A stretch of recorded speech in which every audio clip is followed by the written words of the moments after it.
Paz, Senhor, galera. Bom, eu sou o Breno, estou aqui para mais um Devocional MoBR com vocês. Hoje nós vamos falar um pouco sobre Abacuque. Abacuque é profeta, tem um final lindo, né? O livro dele, é Alegria Sem Razão, e a gente vai falar um pouco sobre a fé dele.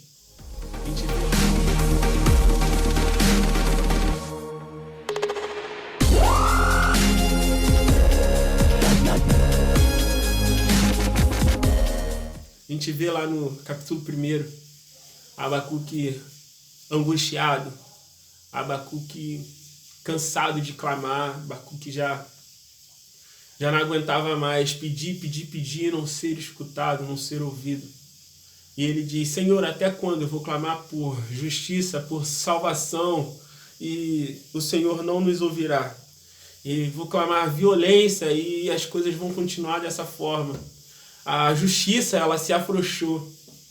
Sabe, as coisas caminham como se não houvesse uma disciplina, como se não houvesse alguém que intercedesse por nós. O justo, ele está perecendo.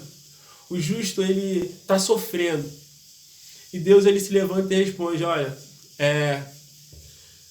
Abacuque, vou fazer coisas no meio de vocês que, se alguém contasse a vocês não acreditariam.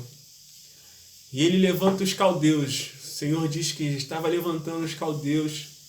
Seria o povo que viria para castigar aquele povo. E Abacuque, ele não fica conformado com essa revelação de Deus. Ele diz: Senhor, Deus forte, o nosso refúgio, que traz a disciplina. Senhor, seus olhos são bons. O Senhor é o Deus que não tolera a opressão. E o Senhor vai permitir isso. O Senhor permite isso sobre o seu povo. O Senhor permite isso sobre nós. E Abacuque, após ouvir a voz de Deus, após ouvir o juízo de Deus sobre o povo, ele não concorda. Ele não gosta do que ouve. Nós somos assim. Muitas vezes a gente clama, a gente busca, mas o que Deus traz como revelação para nossas vidas não é da forma que a gente quer. Aqui agora eu me lembro de José. José, ele teve sonhos, né? Ele sonhou que as estrelas se curvavam diante dele, o sol, a lua. Ele sonhou com aqueles feixes ali, né, de trigo, e ele ali sendo honrado, mas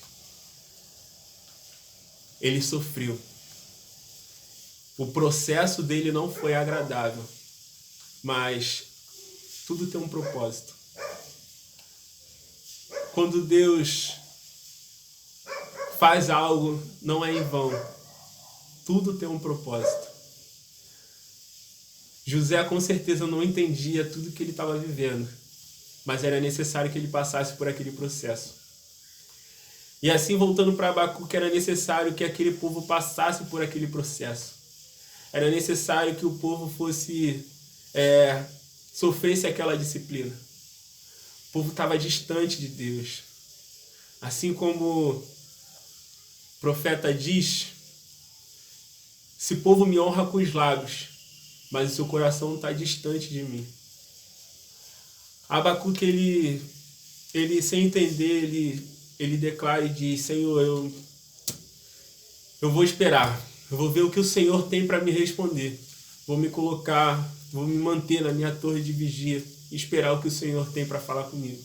Quando Deus o responde pela segunda vez e diz: olha, vou te falar, e o que eu te disser você escreve numa tábua bem grande e coloca de forma de que aquelas pessoas que vierem correndo consigam ver e enxergar o que está escrito. Essa visão, ela é para o tempo determinado e ela vai se cumprir. Pode parecer tardia, mas não tardará. E ela vai se cumprir. Mas não se preocupe. No versículo 4 ele diz o seguinte: olha, o povo é soberbo. O povo é soberbo, mas o justo viverá pela fé. E eu creio que a perspectiva de tudo que estava acontecendo com essas visões na mente de Abacuque, da forma que ele estava enxergando a providência de Deus na vida daquele povo, na sua vida, começa a mudar aí. Quando Abacuque vê a diferença do trato de Deus com aqueles que não queriam nada e com aqueles que queriam se derramar diante de Deus, com aqueles que queriam executar ou se manter justos diante de Deus, ele diz, olha, esse povo vai vir subjugar, esse povo vai vir como opressor, mas o justo viverá pela fé. O capítulo 2 continua, algumas coisas acontecem, mas eu queria me manter aqui, o justo viverá pela fé, e pular já para o capítulo 3, quando Abacuque começa a declarar, Senhor, vi os seus grandes feitos, e ele fica impressionado, e fica, sabe? E ele diz, Senhor, aviva a tua obra no meio dos anos a torna notória. Senhor, na tua ira, lembra da misericórdia. Esse avivamento que Abacuque pede é para que o povo retorne para os caminhos do Senhor, para que o povo lembre do Senhor, para que o povo lembre dos feitos do Senhor, assim como ele se sentia avivado.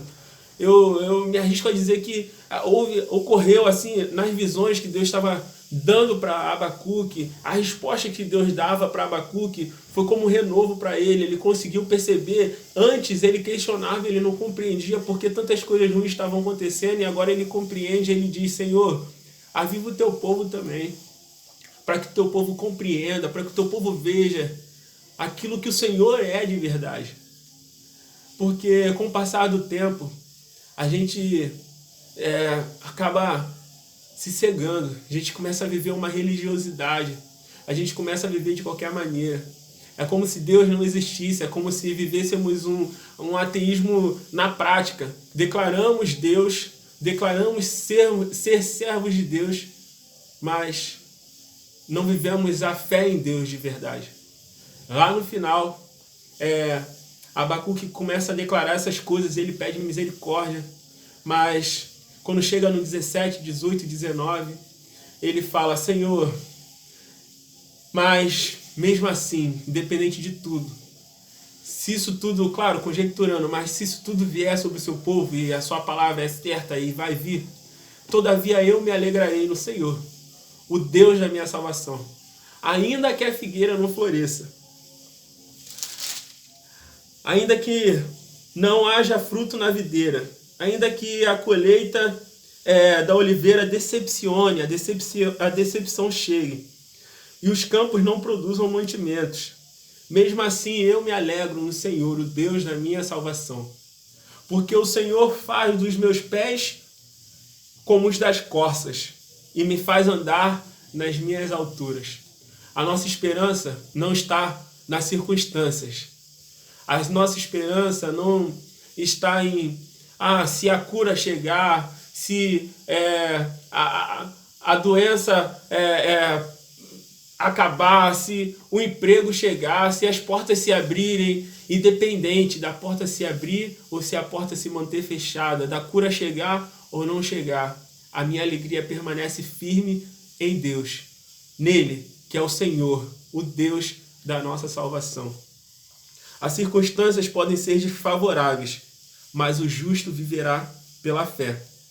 A alegria não é pelo que se vive ou pelo que se quer viver. A alegria é pelo sacrifício lá na cruz. É lógico, o contexto é diferente, mas a nossa alegria se baseia no sacrifício de Cristo na cruz do Calvário, que propiciou a salvação para a gente.